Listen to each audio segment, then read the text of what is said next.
All right, I got a special edition of Who's Making Canadian News for Sex Crimes Against Children. I'm going to bring everybody up to date on year-to-date stats, where we're at so far since we started tracking on August 1st. So I was inspired by an American creator who tracks American stories, which must be such a huge job. You guys have no idea how many American stories I come across when I do my research for these videos.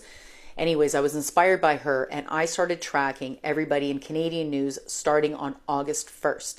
So far our data goes from August 1st to November 27th. That's 119 days. And I've spoken about 367 people so far. That's an average of just over 3 per day. Of the 367, 3 of them we don't know the gender because they can't be named because of the age. 22 of them are women and 342 of them are men.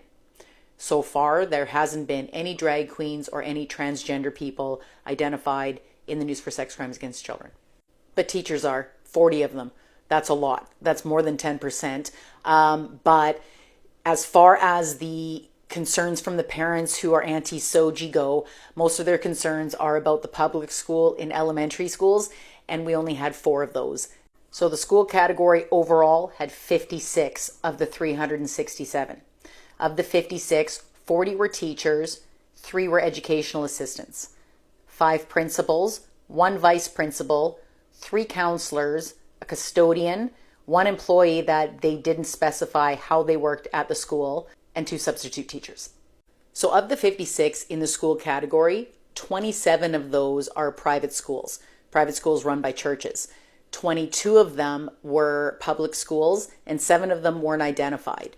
And of the 40 teachers, it was split down the middle, 20 for public schools and 20 for private schools. Okay, now we're talking about the church category, which has 23 people. But that's 23 people just for church. If we were to include the 27 people associated with schools, plus the 3 coaches that taught at religious schools, that brings the religious total to 53. But just of the 23 church, we've got 11 priests, 3 pastors, 2 church elders, 5 youth leaders or youth helpers, a nun, and a church director.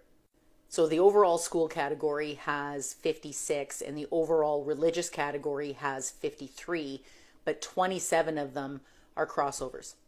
Okay, now we're talking about sports. We have 13 coaches, 6 players, and a fitness trainer. We also talked about the former chief medical officer for the interior of British Columbia, 2 doctors, a pediatrician, a paramedic, and a nurse. Also a former sheriff, former police officer, former peace officer, and former spokesperson for the Sûreté de Québec, which is the Quebec Police Service. Also 2 firefighters. Speaking of former spokespeople, we have former Scouts Canada spokesman who, told Canada how safe Scouts was. He was in the news for sex crimes against children. All right, where are they coming from? Ontario. Makes sense, right? They have the biggest population. They account for 141 people on the list. And in second place is Saskatchewan. They have 45 on the list, but 24 of them are all from the same private Christian school.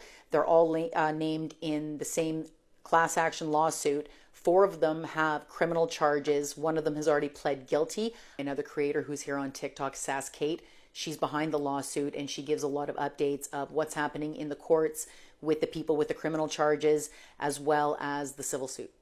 All right, next we have 43 in British Columbia, my home province. Then we've got 40 in Alberta. Then Nova Scotia with 28, Quebec with 24, Manitoba with 15, Newfoundland and Labrador with 13, New Brunswick with 7, PEI with 4, Northwest Territories 3, Yukon 2, and Nunavut 1. Okay, that wraps up my recap. Keep in mind the data is only 119 days old. We could see the patterns go in a different direction. We could see them continue in this direction, and I talk about teachers every damn week. We'll see. I try to upload every Monday, and if you see anybody who should be on the list, please send me a message. Thanks, and I'll see you next Monday.